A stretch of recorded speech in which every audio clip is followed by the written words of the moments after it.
Good morning, everyone. Welcome back to our online class again.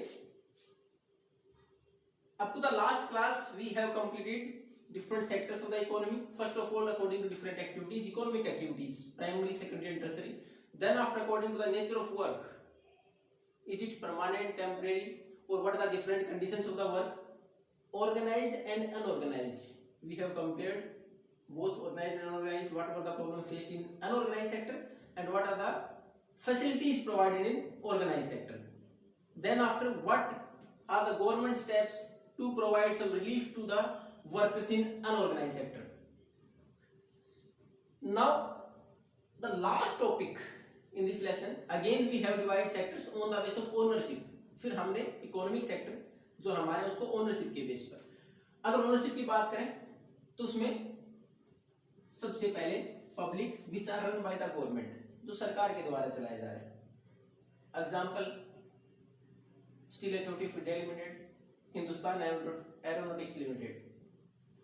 अब उसके बाद जो गवर्नमेंट के द्वारा रन नहीं किए जा रहे, उसके बाद अगर हम बात करें पब्लिक के बाद प्राइवेट की, तो प्राइवेट में वो are owned by an individual और इंडिविजुअल ग्रुप ऑफ इंडिविजुअल्स, कोई एक व्यक्ति या फिर एक समूह मिलकर चलाता हो, वो हमारे पास प्राइवेट. हालांकि उसके बाद जॉइंट सेक्टर भी है, कोऑपरेटिव भी है, लेकिन आपकी बुक में केवल इन दो के बारे में दे रखा है. फिर उसके बाद एक क्वेश्चन रेज किया गया आपकी बुक में कि why some sectors are run by the government, initiative taken by the government only. कुछ एक सेक्टर केवल सरकार ही क्यों चलाती है. हालांकि प्राइवेट का एग्जांपल भी दे रखा है, उसमें आप रिलायंस इंडस्ट्रीज कर सकते हैं. उसके बाद टाटा जो आयरन स्टील कंपनी लिमिटेड है.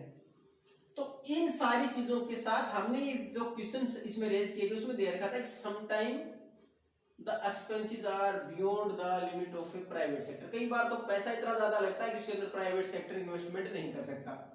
दूसरा, अगर मान लो इन्वेस्टमेंट कर भी दे तो it is very difficult to get it back from a large section of the society और द पब्लिक. कि कई बार अगर कोई ऐसा सेक्टर इसमें पैसा लगा दिया और डायरेक्ट हमें पब्लिक से डील करना है, वहां से पैसा रिटर्न होगा तो बहुत मुश्किल हो जाता है. और if the private sector is going to invest, it means it's profit oriented. अगर प्राइवेट सेक्टर इन्वेस्ट कर रहा है तो प्रॉफिट के लिए कर रहा है. और सरकार को कुछ प्रोजेक्ट इसलिए चलाने पड़ते हैं, सरकार हमेशा प्रॉफिट को टारगेट नहीं करती, उसका टारगेट तो वेलफेयर भी है. उसी में एक एग्जाम्पल दे रखा है कि डैम्स का, अगर हमारे डैम बनाए गए तो प्राइवेट सेक्टर उसमें इन्वेस्टमेंट क्यों नहीं किया. तो उसका सबसे बड़ा कारण यही था, from dam we are going to generate electricity, hydro electricity generate करनी है. और जिस दर पर हमारा, जिस कॉस्ट पर जनरेट हुई उसी कॉस्ट पर अगर लोगों को प्रोवाइड किया जाए तो शायद वो अफोर्ड नहीं कर पाएंगे. और गवर्नमेंट सब्सिडी दे सकती है to provide different section of the society की, जो अलग अलग वर्ग है जो अफोर्ड कर पाए उस रेट पर दे सकती है उसको. और दूसरा, इतने सारे लोगों से वापिस पैसा वसूलना, और वो भी उस केस में तो वो अफोर्ड ही नहीं कर पा रहे, प्रोवाइड कराया जाए तो प्राइवेट सेक्टर के लिए थोड़ा सा डिफिकल्ट होता. तो इसलिए कुछ हमारे यहाँ गवर्नमेंट सेक्टर ही क्यों चलाती है. एक तो उसके लिए बाकी जो हमारे पास चलो स्मॉल स्केल इंडस्ट्रीज की बात करें, अगर सामान्य लोअर सेक्शन की बात करें, स्मॉल स्केल इंडस्ट्रीज है वो भी कई बार जिस रेट पर जनरेट हुई उस रेट पर अफोर्ड नहीं कर सकते. इसलिए गवर्नमेंट उनको अफोर्ड करा सकती है, उस रेट पर प्रोवाइड करा सकती है जहां वो अपनी स्मॉल स्केल इंडस्ट्रीज को शुरुआत कर सकें. और हमारे पास इसमें हमने केवल सेक्टर्स की बात करें तो तीन प्रकार की पढ़े.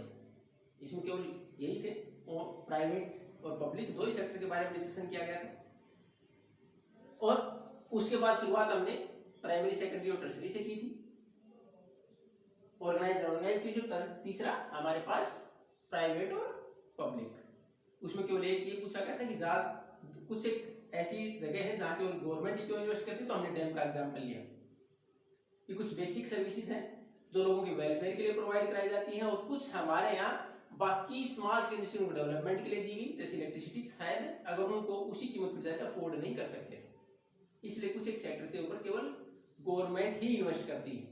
और गवर्नमेंट जैसे बाकी अगर हम बात करें तो जैसे रोड हैं, ब्रिजेस हैं, तो आप देखोगे ज्यादातर गवर्नमेंट सेक्टर ही उनके अंदर इन्वेस्टमेंट करती है, ताकि उसकी recovery from other section which are running profit, उनसे, और डिफरेंट टैक्सेस, इनकम टैक्स, तो इनसे रिकवरी की जा सकती है गवर्नमेंट के द्वारा.